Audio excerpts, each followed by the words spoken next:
All right, today we're going to dive deep into one person's take on the future of money, control, and an ideology you've probably never even heard of: technocracy. We're going to break down the arguments of a guy named Aaron Day and what he calls the rise of the surveillance economy. So let's jump right in. Okay, just picture this for a second. You go to buy something, you swipe your card, but it gets declined. And it's not because you're out of cash. Nope. It's because you've hit your carbon limit for the month. I mean, that sounds like something straight out of a sci-fi movie, doesn't it? Well, here's the thing. According to the source we're looking at today, the actual infrastructure for a system like this, it isn't just a crazy idea. He says it's already being built and tested out in the wild. So let's look at a specific example that really forms the foundation of his whole argument. It's a credit card developed with MasterCard called the Doconomy card. So check this out. The way this card works is pretty wild. It doesn't just track the carbon footprint of every single thing you buy. It actually has a feature that can literally cut you off from spending once you hit a certain carbon limit. So that sci-fi idea we just talked about, this is it in practice. So who's the guy connecting all these dots and sounding the alarm? That brings us to Aaron Day, the source for this whole thesis. And to really get where he's coming from, you've got to understand his backstory. Day actually started out as a tech entrepreneur, but his whole worldview shifted when his healthcare company went under. Now, according to him, it was regulations from the Affordable Care Act that made his business model illegal. That whole experience just completely soured him on centralized systems, and it all led to him, in 2019, deciding to ditch traditional banking altogether for things like crypto and precious metals. Okay, so that personal history is the lens through which he sees everything. And the core idea, the ideology he thinks is behind all these changes, it's something called technocracy. Now, according to Day's research, technocracy isn't some new thing. It actually dates way back to the 1930s during the Great Depression. The whole idea was to get rid of market prices and money and replace them with a system of energy credits. The thinking was that scientists and engineers should be the ones managing everything for maximum efficiency. And this right here really shows you the fundamental difference. You've got our market economy, which is all about individual choice, right? You use money to buy what you want. But in the technocratic model that Day describes, that's all gone. It's replaced by expert management, where what you get to consume isn't based on your money, but on your assigned share of energy credits. So the big question is, how does Day think this nearly 100-year-old idea is actually being put into practice today? Well, he points to a bunch of modern financial tools and policies. He makes the case that even though there's a huge public outcry against things like Central Bank Digital Currencies or CBDCs, a financial surveillance system is being built anyway, just through the back door. He points to laws like the Genius Act, which talks about a digital dollar as a perfect example of a policy that gets you the exact same level of tracking and control, but without using that scary CBDC brand. And he doesn't stop there. Dale also flags bigger global initiatives as being part of this plan. For him, the UN's Agenda 2030, well, he sees that as the foundation for a kind of social credit system. And then you have the World Economic Forum pushing for digital IDs and carbon tracking, which he sees as the corporate side of that same surveillance system. So, according to Day's thesis, this isn't some faceless, anonymous system. Oh no. He actually names some very high-profile people as the modern-day champions of this technocratic vision. First up, he points to Elon Musk. He highlights Musk's support for things like universal basic income, having AI handle governance, and creating carbon credit economies. All ideas that, according to Day, fit perfectly with the core principles of technocracy. He also brings up Peter Thiel, pointing to how his companies work with the government on AI and surveillance tech. But Day takes it a step further. He suggests Thiel is actively grooming the next generation of politicians, like J.D. Vance, to be on board with this kind of worldview. So, when you put all these pieces together, the tech, the ideology, the policies, the powerful people, you get to the heart of Aaron Day's stark warning. And this is really the bottom line of his warning. He sees us heading toward a future where our free will is basically replaced by algorithmic governance.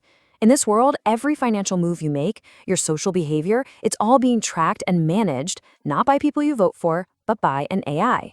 So, facing that kind of pretty bleak warning, what's his solution? Well, his answer is really a call to action. He says people need to consciously opt out of these systems. He's a big advocate for using privacy-first cryptocurrencies, supporting decentralized tech, and actively building what he calls parallel economies that exist outside of that centralized control.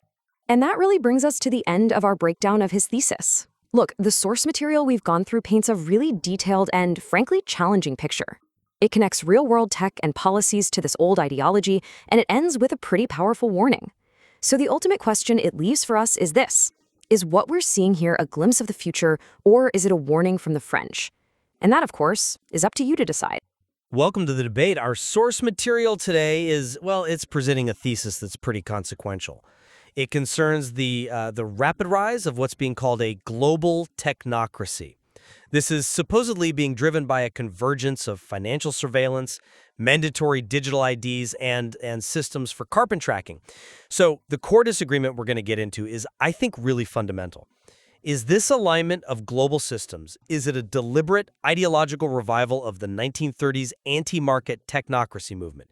You know, one that's specifically designed to get rid of standard market mechanisms and replace our currency with a system based on energy accounting? Or are these just disparate, aggressive, market-driven efficiency measures that maybe lack that specific ideological core? My position is that we really have to take the unified technocracy thesis seriously. I see these developments not as accidents, but as a coherent, ideologically motivated plan. And I'm going to be challenging that specific historical frame. While the threat of digital and financial control is, I think, absolutely existential, I do contend that applying this very specific 1930s technocratic label might actually obscure what's really going on, which is a modern form of corporate power and regulatory capture that's still operating within a capitalist framework, albeit a very distorted one. Well, I think we have to recognize the ideological foundation because it explains the extreme measures we're seeing. This isn't just, loose data collection. The ideology, and it dates back almost a century, explicitly prioritizes resource efficiency and systematic stability over individual economic liberty. I mean, just look at the biographical context provided in the material, specifically the radicalization of a figure like Aaron Day. His initial experience wasn't some abstract global policy. It was deeply personal. He'd found success in the early internet space, and then his subsequent healthcare business was just destroyed by government overreach. And not due to market failure, but because of specific Affordable Care Act regulations that made performance-based rewards illegal. That's when the whole idea of crony capitalism became tangible for him. He saw a system that was just fundamentally opposed to merit. And the infrastructure being built globally reflects this. When the UN promotes Agenda 2030, proponents of this thesis, they see it as the groundwork for a global social credit system. The WEF pushes for digital ID, carbon tracking, and then here in the US, you have legislative efforts like something called the Genius Act that really serve as backdoors to implement the surveillance needed for central bank digital currencies. Okay, starting with that personal context of regulatory overreach is compelling. It definitely highlights the frustration, that sense of powerlessness when centralized systems crush innovation. I get that. But I think we leap too quickly from that very real regulatory frustration to concluding the end goal is the total abolition of markets. I'm just hesitant to accept that these systems, ESG metrics, carbon tracking, the big push for CBDCs, that they all constitute a coherent 1930s-style technocratic revival. Just for our listeners, a central bank digital currency, a CBDC, is a digital form of a country's currency that's controlled directly by the central bank. And ESG is that environmental, social, and governance score used to measure a company's sustainability. It seems to me these initiatives are primarily motivated by institutional attempts at stability, at regulatory harmonization, and frankly, at maximizing corporate efficiency and managing risk. They are incredibly powerful new tools for behavioral control, but they're operating within an existing profit-driven capitalist structure. They're designed to steer behavior, to constrain transactions based on metrics like carbon output. And that's where the distinction really matters to me. It is control, yes, but it's designed to fine-tune and restrict market behavior.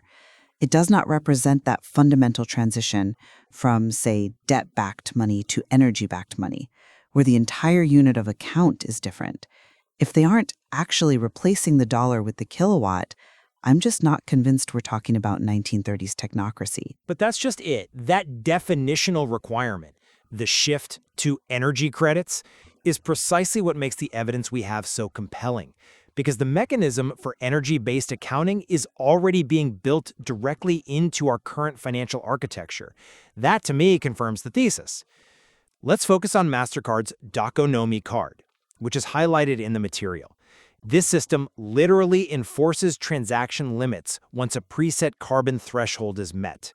It doesn't, ask you politely to spend less. It physically prevents the transaction from going through. That represents a physical, hardwired constraint on economic liberty based on a completely non-financial metric, your estimated carbon output. This moves so far beyond conventional regulation, it embeds a non-monetary veto over the use of money itself. The fact that the financial infrastructure even allows for this proves the system for energy credit-based control is already operational. And in this view, carbon markets were engineered for this exact purpose, to justify this new layer of total control. That's a powerful point. I'll grant you that. The mechanism of control, that non-financial veto, is deeply alarming. But I think we need to really scrutinize the functional reality of Doconomy just so we don't mislabel the system. Doconomy works because it is tied to the traditional fiat banking system. So if you meet your carbon limit, yes, the card stops working. But the value of the dollar in your account hasn't been replaced by an energy credit. The fiat transaction has just been halted by a third-party behavioral scoring layer. I'm less concerned with the historical definition, really, and more with the mechanism itself. If we were truly moving to a 1930s technocracy where the price system was abolished, the cost of, say, a loaf of bread would have to be measured in energy units, BTUs or kilowatts, not dollars. The Doconomy system, as oppressive as it is, just adds a new regulatory layer on top of a functioning fiat price system. So doesn't that fundamentally confirm that the old system is still there, not that it's been ideologically abolished? It feels more like unprecedented command and control regulation, not the abolition of price discovery. I would argue that layer is the method of abolition. I mean, if every single transaction you make is regulated by an external, non-market metric like carbon, or ultimately behavior, the price signal itself loses its primary utility. Price just becomes a secondary variable to your overriding behavioral or carbon score. The intent seems clear. Replace free will with algorithmic governance. And that, of course, requires a managerial class. Which brings us to the figures who are supposedly leading this charge. Exactly. Because this is where the ideological narrative, for me, really starts to strain credibility. The source material classifies figures like Peter Thiel, Elon Musk, Larry Ellison. These are the absolute icons of capital formation and market dominance as ideological descendants of anti-market technocrats. But how can that be accurate? These individuals are deeply involved in fundamentally capitalistic enterprises. They build AI, surveillance systems, energy credit initiatives that generate billions in profit, and the material notes that Thiel influences politicians like J.D. Vance. So if the goal is pure technocratic administration by neutral experts, why is their political capital being spent on positioning figures within the existing, highly charged political state, instead of trying to dissolve it? The profit motive seems overwhelmingly dominant here. That seems like a crucial distinction. I see that. But I find that their advocacy reveals the truth.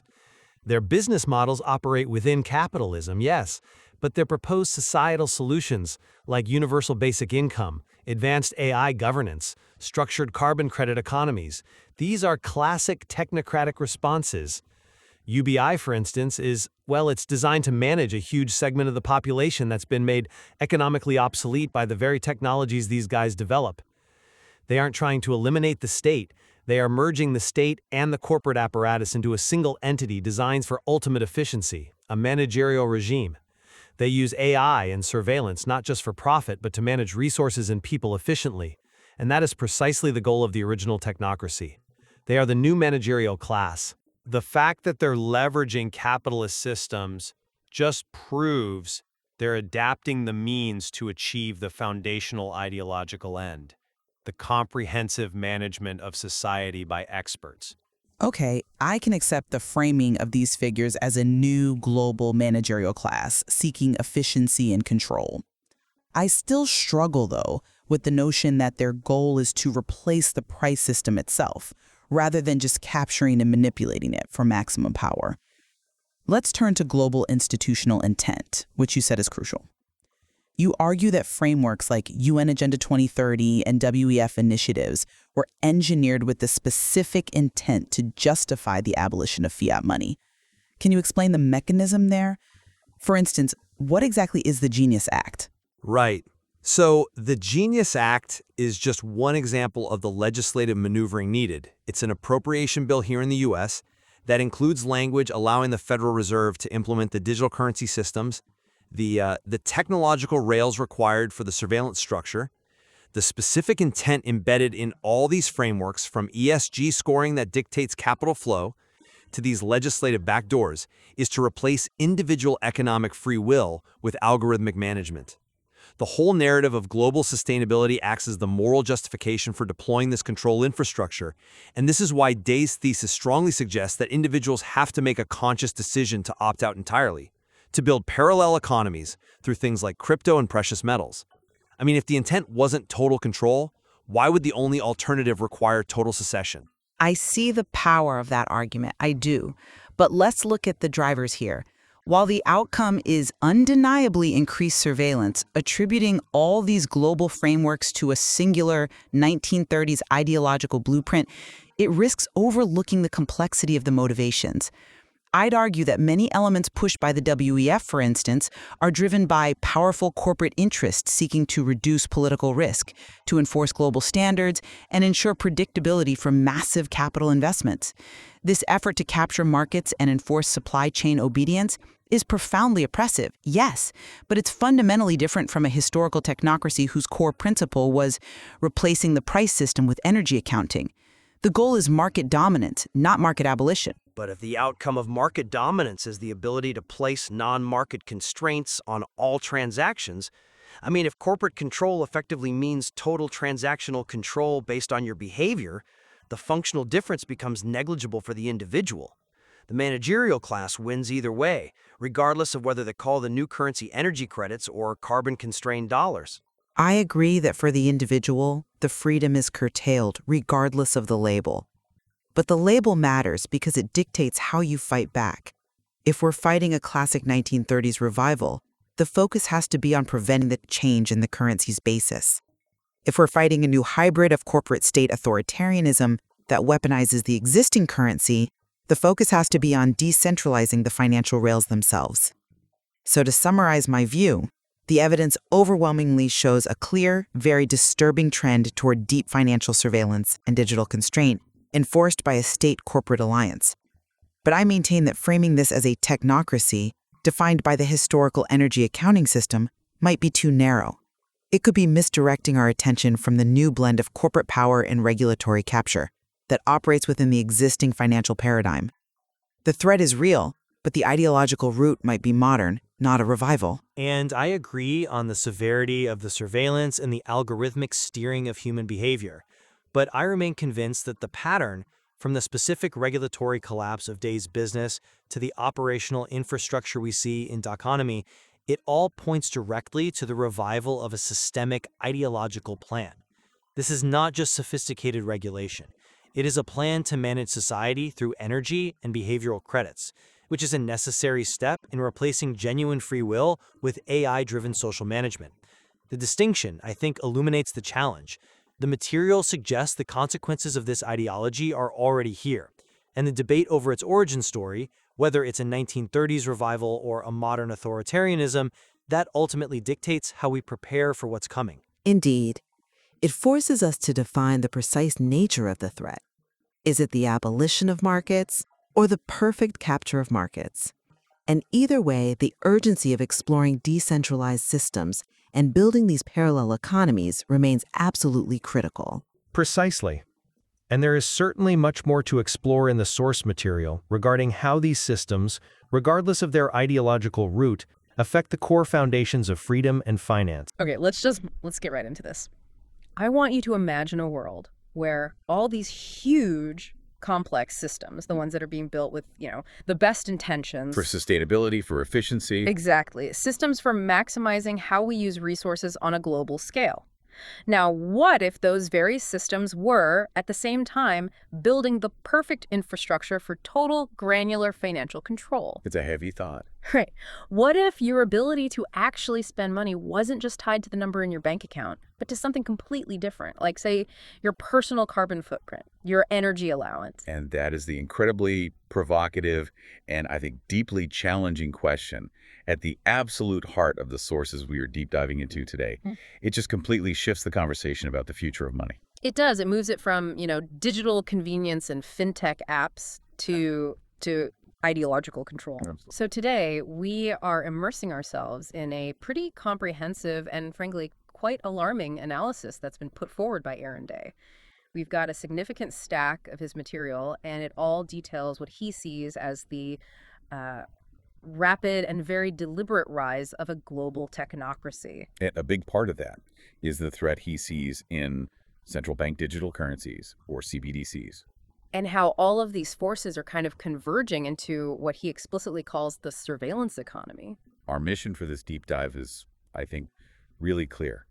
We have to go beyond the usual headlines here. We need to pull out Day's very specific, almost historical definition of technocracy. Yeah, for him, it's a very particular term, isn't it? It's not just, generic government control. Not at all. And we need to identify the exact modern institutions and even some specific corporate tools that he claims are implementing this system right now. And really get our heads around the stark real-world implications of his warning, this idea that algorithmic governance is actually replacing traditional market forces. And the scale of what he's claiming here is it's huge. We're not looking at a simple political shift from left to right or anything like that. No, this is much bigger.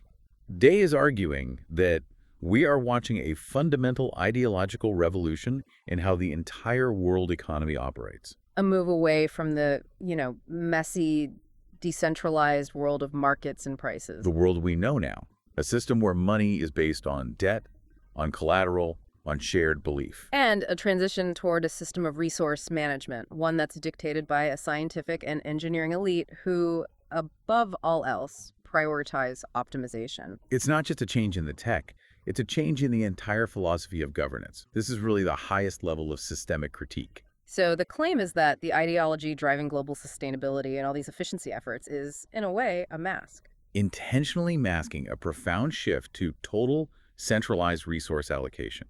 All of it built on economic principles that are completely different from the free market system we generally think we're using today. If Day's analysis holds, this is the very definition of a paradigm shift. It really is. Okay, so to understand such an intense, skeptical, almost existential viewpoint, especially one that sees global sustainability as a kind of Trojan horse for control, we first have to understand the personal journey of the man making these claims. Right. You have to ask, where is this coming from? Exactly. Because Aaron Day wasn't born a radical skeptic. He was, in his own words, radicalized. And it was by very specific, painful, and career-ending events. So we have to start with part one, the personal path to this profound distrust. It really is the key to understanding his worldview. We have to understand the pivotal events that turned a pretty ambitious, successful entrepreneur into a full-scale systemic dissident. It's often the case, isn't it, that people who develop this kind of deep, unshakable distrust of centralized systems have had a very personal, very catastrophic experience with some kind of failure. And it's a failure they don't attribute to just, bad luck or the market. Exactly. They attribute it directly to systemic manipulation or regulatory capture or just raw overreach by powerful state actors. Day's early background really illustrates this perfectly. It gives us that crucial emotional and ideological context for the extreme claims he makes later. He started out as that classic American entrepreneurial story. Total. He showed his ambitions super early, deciding to leave college at just 19. Yeah. And he did it specifically to jump headfirst into the exhilarating, chaotic world of the early internet companies. So he was clearly driven by innovation, a desire to create wealth through disruption. He believed in the open opportunity that a tech-driven, market-based economy offered. He was a builder. And that innovative drive eventually took him into a field that is I mean, maybe the most heavily regulated, complex, and politically sensitive sector in the entire economy. Healthcare. Healthcare. His later venture was focused specifically on a business model centered around wellness incentives. Which, conceptually, from a market perspective, is a brilliant idea. You use behavioral economics and tech to financially reward people for staying healthy, for demonstrating positive outcomes. You're aligning the incentives of everyone involved, patients, providers, insurers. It's a proactive, efficiency-driven solution to rising costs. It sounds great. It sounds like exactly the kind of market-based innovation that should thrive in a system that claims to reward efficiency.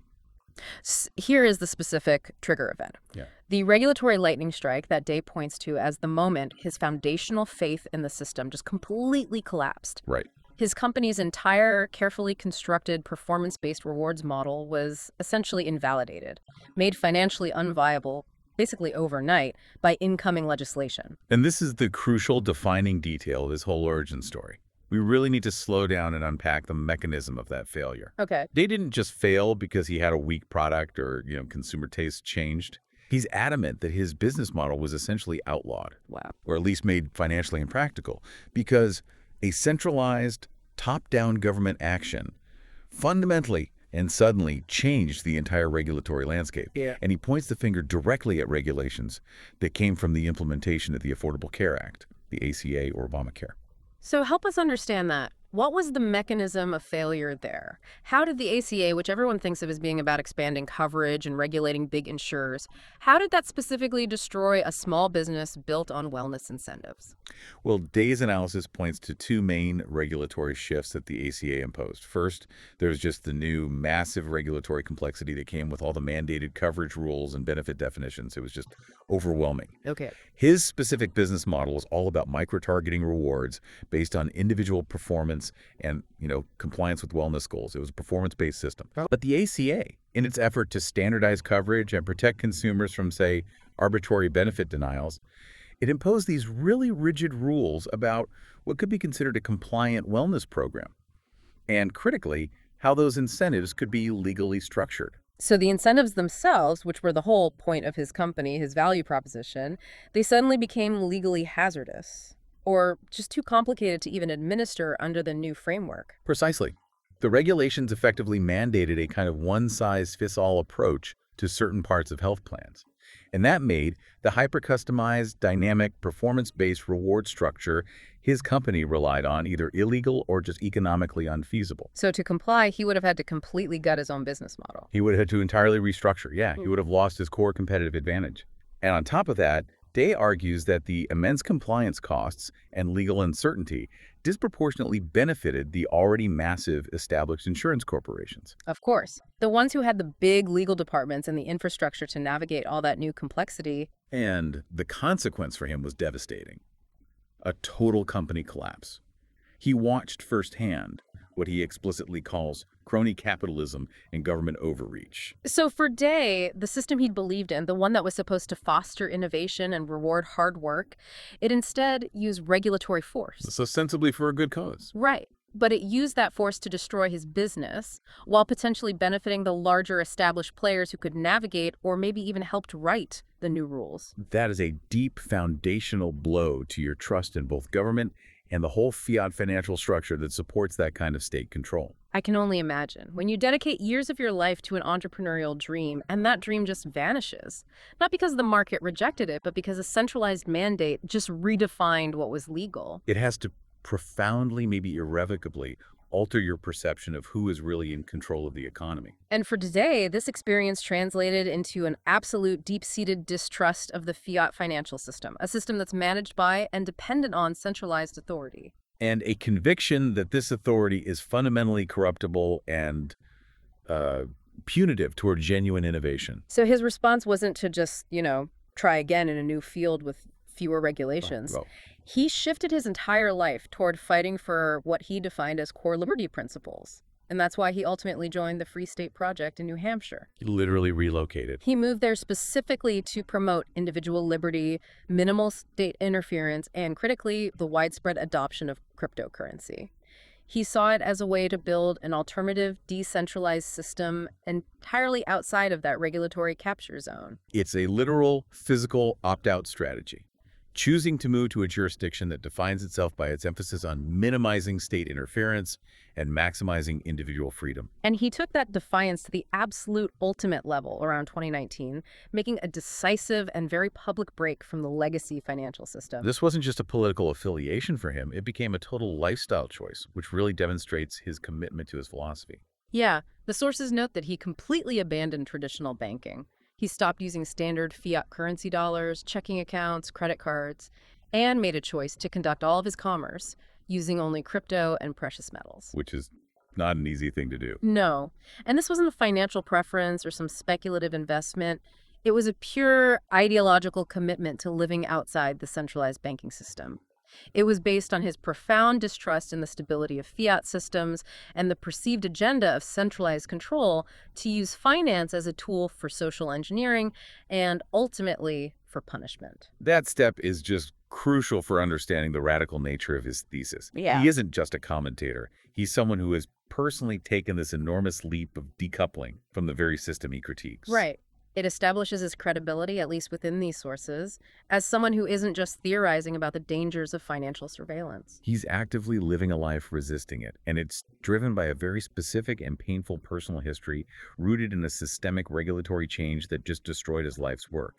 Okay, so now that we understand that deep personal motivation, the foundation of his worldview, let's turn to the core concept he's warning us about: technocracy.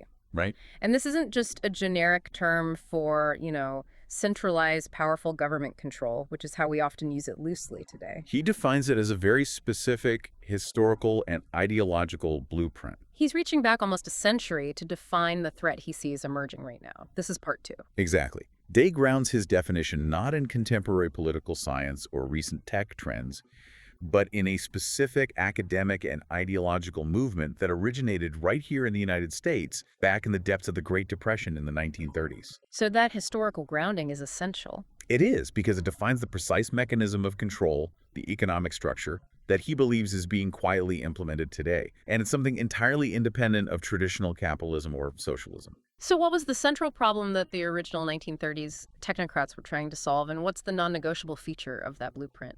Well, the crisis of the 1930s was seen as a failure of market chaos. The technocrats, and they were mostly engineers, scientists, and architects, they looked around and concluded that the capitalist system, which is driven by price, profit, and debt, was just inherently wasteful, unstable, and ultimately chaotic. They saw the booms and busts as systemic failures. Systemic failures that resulted from human irrationality and the flawed mechanism of price discovery. So their solution was to just eliminate the mechanism they saw as the cause of the chaos, the standard market and the price system. Correct. That is the core replacement. In our current economy, prices are determined by the continuous decentralized interaction of millions of transactions, supply and demand. All mediated through money, which is basically a shared unit of debt, collateral, and belief. Technocracy throws that entire mechanism out. Yeah. It calls it too inefficient, inherently unstable, especially when you're facing finite planetary resources. And what does it replace the price system with? This is where that term energy credits becomes so important, linking resource management directly to the monetary structure. It replaces money and prices with a system based entirely on energy-based accounting systems. And Day explicitly calls these energy credits. Okay. To the 1930s technocrats, energy measured in non-negotiable physical units like joules, BTUs, or kilowatt hours was the only truly objective, measurable, and fixed metric of value and resource cost. So in their view, if you wanted to manage society efficiently, you had to base your currency, and therefore your ability to consume, directly on a central energy budget. Exactly. The fundamental idea is that the complexity of human desires, individual choices, volatile market fluctuations, all the messy stuff that makes up capitalism, is inherently inefficient and wasteful. Especially when you're facing global resource constraints. Right. So the only way to maximize societal resources and achieve defined goals, like full employment or, today, sustainability, is through purely scientific, quantitative management. The core belief, then, is that scientists and engineers, the technocrats, are uniquely qualified. They're objective and unbiased enough to manage all of society's resources and production for maximum efficiency. And in doing so, they eliminate the waste and instability caused by human irrationality, greed, or volatile market signals. It's governance by slide rule and calculation, rather than by politics or a profit motive. But Day isn't warning us about a historical movement. He's warning us about its modern implementation. So how does this 1930s idea actually manifest in the contemporary world? What are the modern institutions that have picked up this historical blueprint? Well, the primary vehicle he identifies, and this might be surprising to listeners who only see it through the lens of humanitarian goals, is the global push for sustainability. Specifically, the UN's Agenda 2030. Wow. Day interprets the entire framework of Sustainable Development Goals, which cover everything from climate action to clean water to equitable societies, as the necessary global soft power foundation required to eventually justify and implement a global social credit system, and crucially, this energy accounting structure. That is a staggering claim. He's arguing that globally accepted goals like reducing poverty or getting access to clean energy or climate stabilization. Things we all agree are good. Right, that they're not the benevolent ends they appear to be, but they're actually the essential preparatory means to a far less benevolent end. Which is a global structure of centralized resource management that requires total granular tracking of individual behavior. That is exactly his interpretation. He sees the goals as the societal justification for the required level of control. If saving the planet requires radical efficiency in eliminating waste, then logically the engineers have to be put in charge of resource allocation. And market price becomes irrelevant compared to ecological impact. He also names the World Economic Forum, WEF, as a key accelerator and ideological hub for this. Okay, so how does the WEF fit into Day's critique specifically? Day argues that the WEF, along with its huge network of corporate and government partners, isn't just, discussing ideas. It's actively advancing the necessary physical and digital tools required to actually execute the transition to this technocratic system. So they're providing the practical solutions, the tech infrastructure that governments and central banks would need to achieve that kind of granular control. Exactly. The fundamental building blocks of a surveillance economy. So what are those tools specifically? What are the logistical prerequisites for this kind of control? First, the advancement toward universal mandatory digital ID systems. That's the means of uniquely identifying every single person and linking all their financial and social records. Okay. Second, mandatory universal carbon tracking. Systems that monitor and quantify the environmental impact of every action, every purchase, every movement. And third, various forms of centralized integrated surveillance tech that are designed to merge financial, health, and behavioral data into one profile. you can't manage an energy credit system for 8 million people unless you have near-perfect real-time tracking of individual resource consumption and identity. Right. These tools are the technical foundation required for accurately allocating those energy credits on a personal basis. Without them, the 1930s blueprint is just a theory that doesn't work. The technology turns the theory into a functional, scalable system. And Day doesn't let the corporate network stay anonymous. He singles out one person as the contemporary archetype, the technological inheritor of the early technocrats.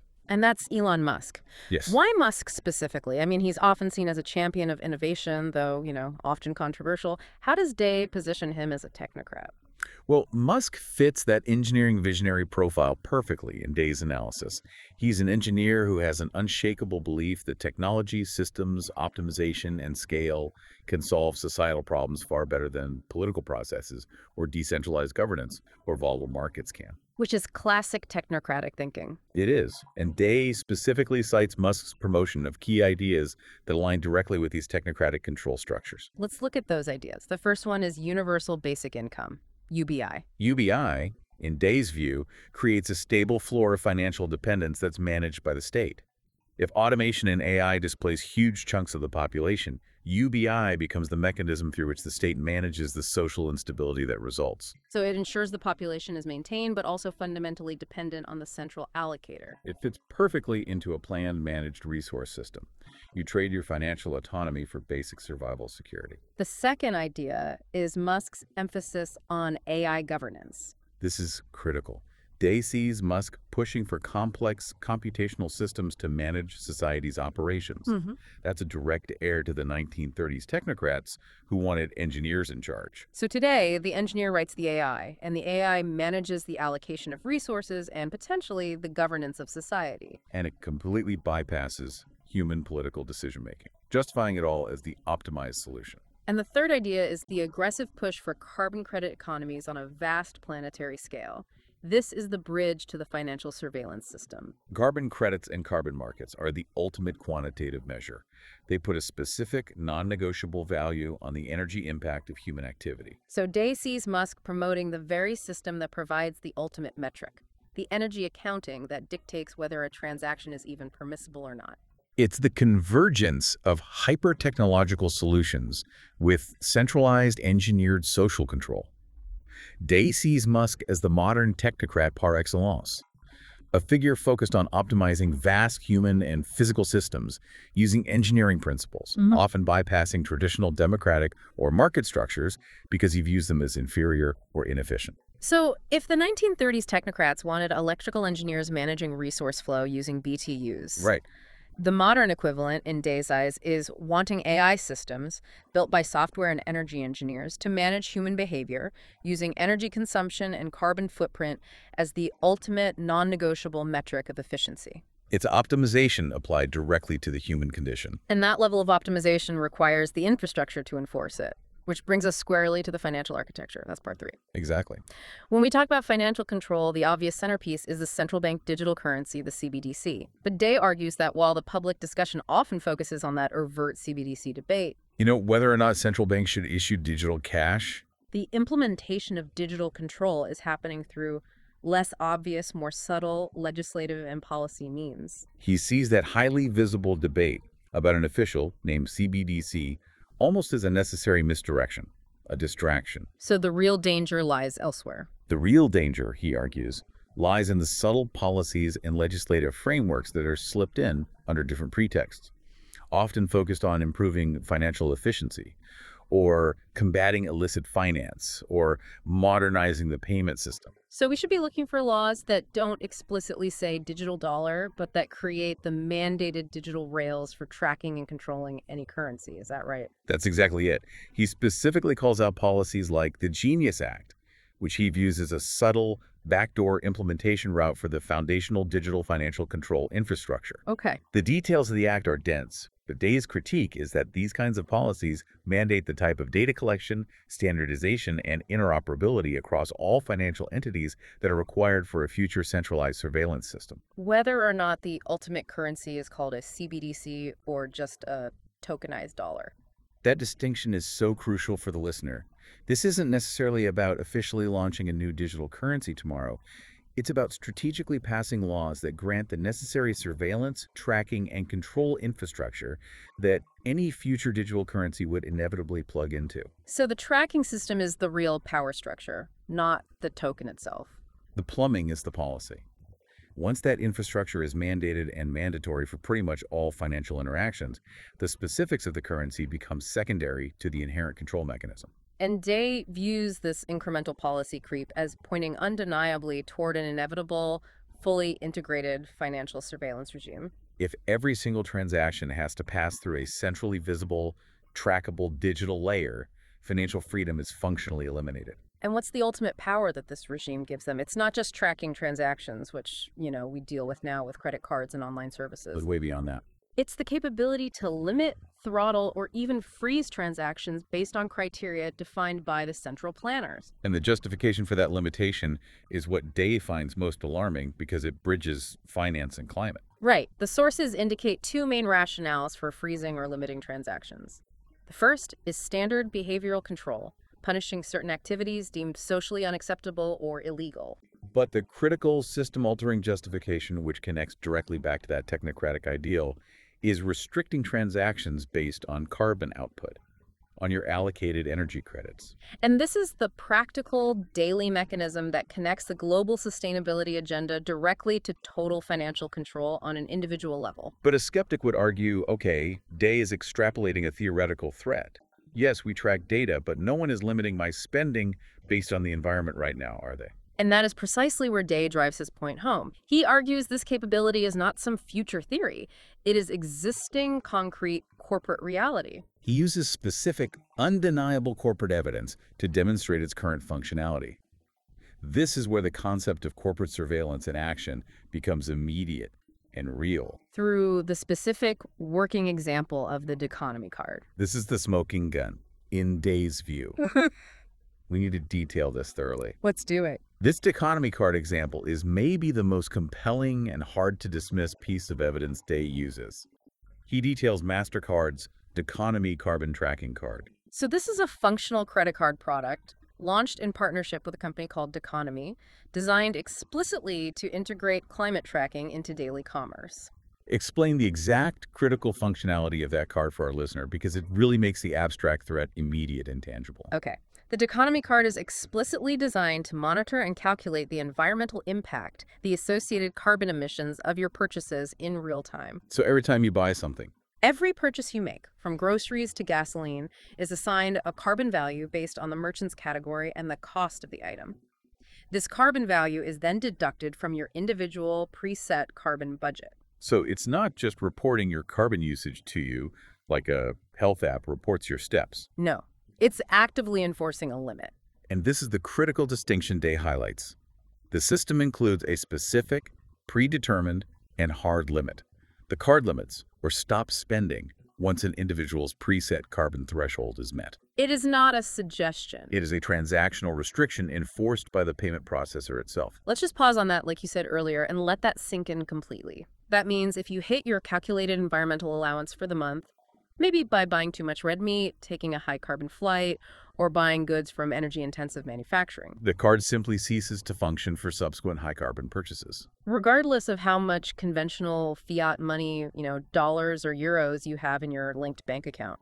That is, functionally, a real-world corporate prototype of energy credit-based money management. It is.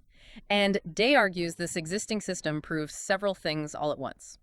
First, that the infrastructure for energy credit-based money not only exists, but is currently being rolled out, tested, and accepted by major financial institutions. Second, it shows the technical viability and the readiness for mass deployment. And third, it immediately moves the discussion from a what-if dystopian theory about government overreach to an analysis of current corporate financial policy and capability.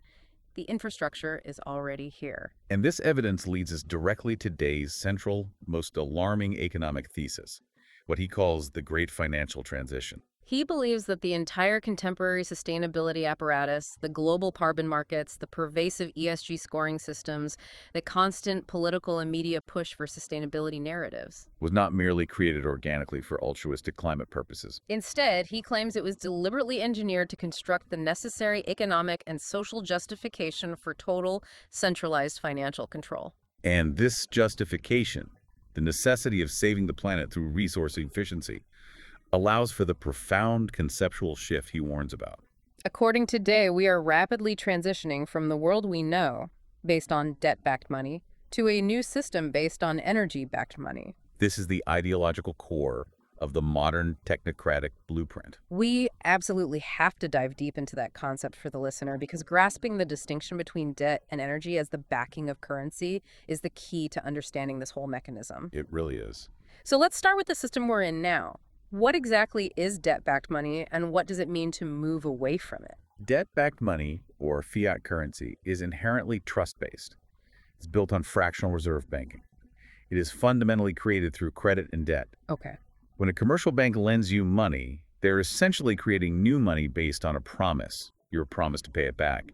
Its value is basically a social contract, backed by faith in the stability of the government and the long-term productivity and tax base of the whole economy. So it's a flexible system. Highly flexible? Yes. It allows for massive leverage, which fuels investment, growth, and decentralized price discovery. The money supply can expand and contract.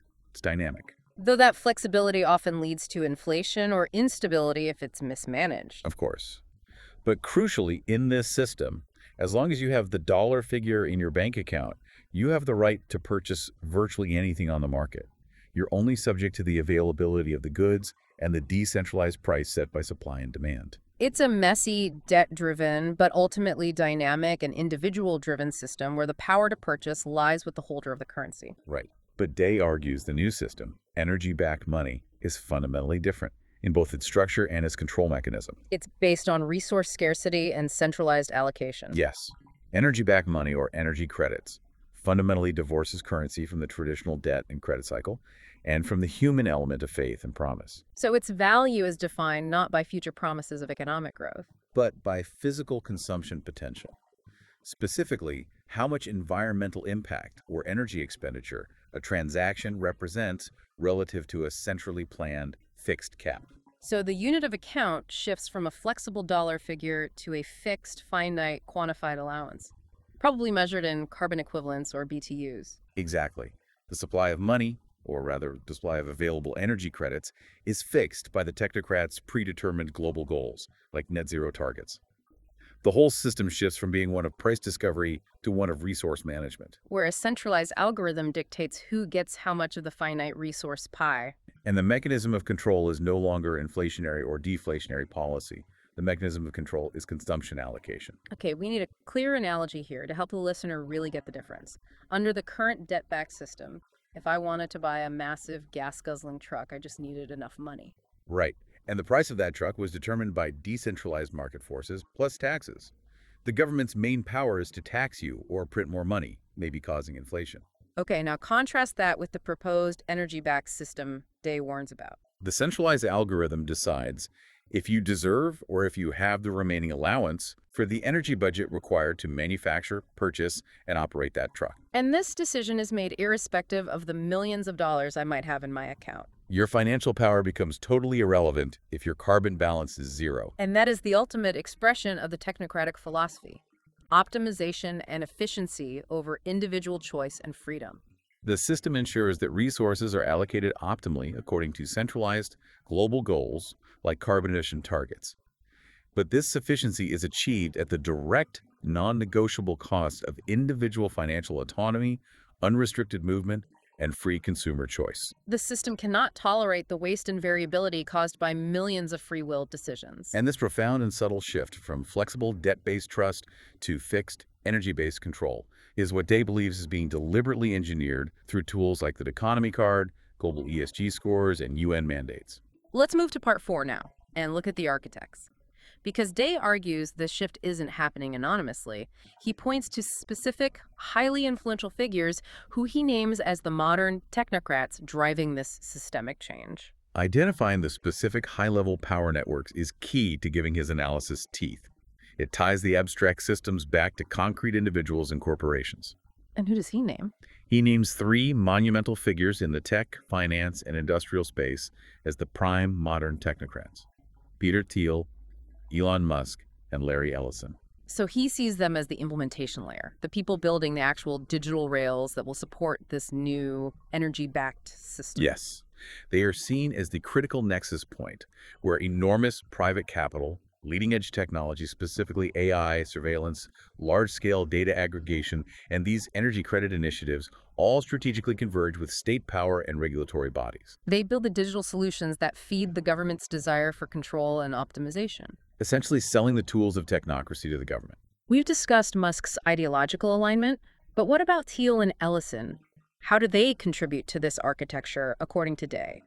Larry Ellison, through Oracle, is deeply embedded in massive, high-level government database infrastructure, particularly with health and security data aggregation.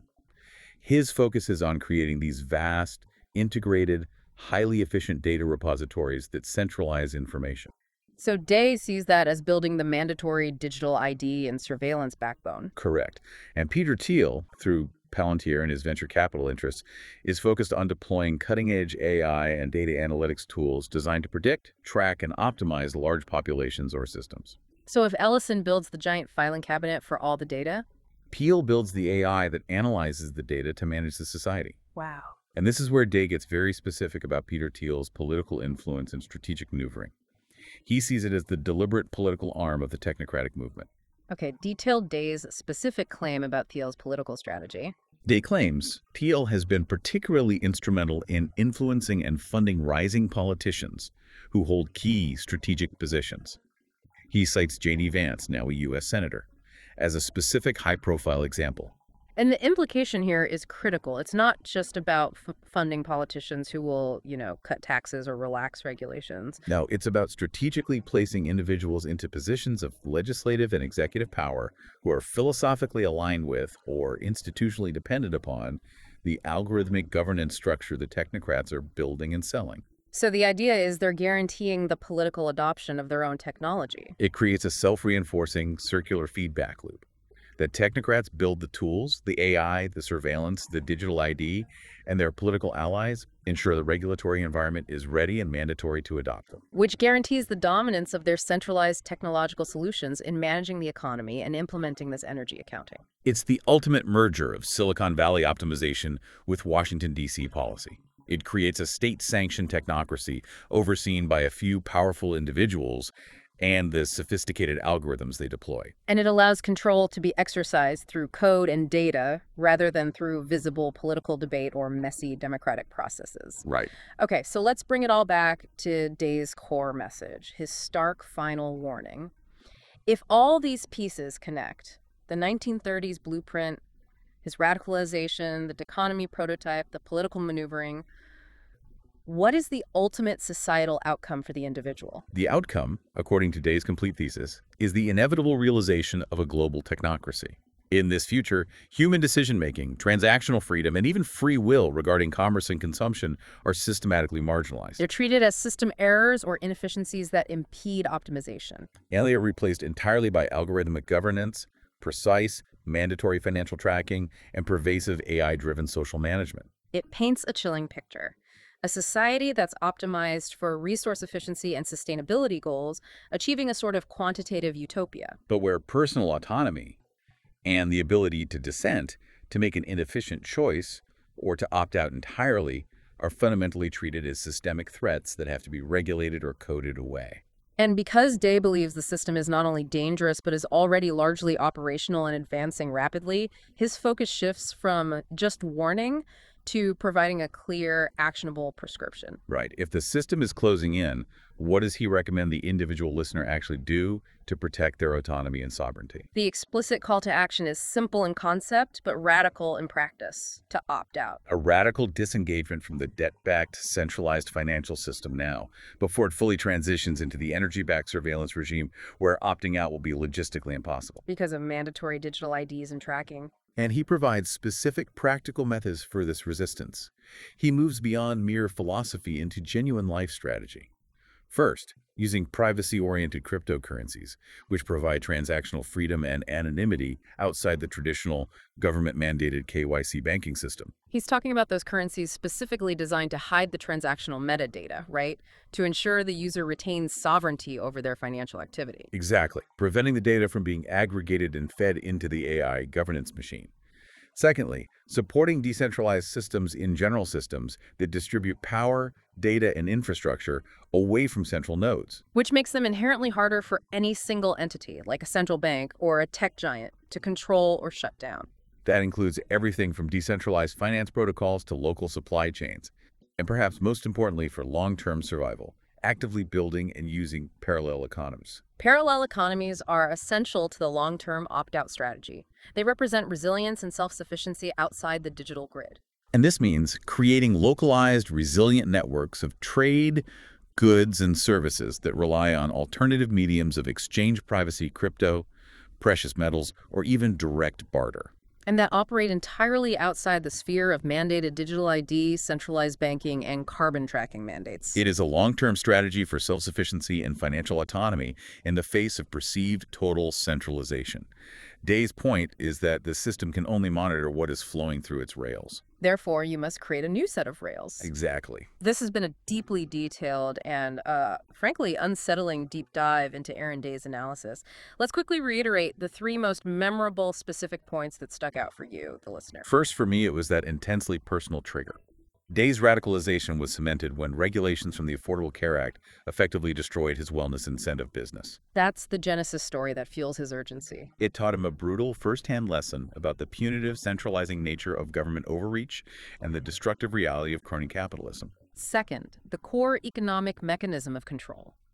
Technocracy is rooted in that 1930s idea of replacing all standard money and price systems with fixed, non-negotiable energy-based accounting systems, those restrictive energy credits. It's the ideological shift from price to planning. And third, the irrefutable, concrete proof of concept that shows the infrastructure is ready. Day uses the current real-world existence of MasterCard's economy card, which functionally limits spending when a specific, predetermined carbon threshold is met.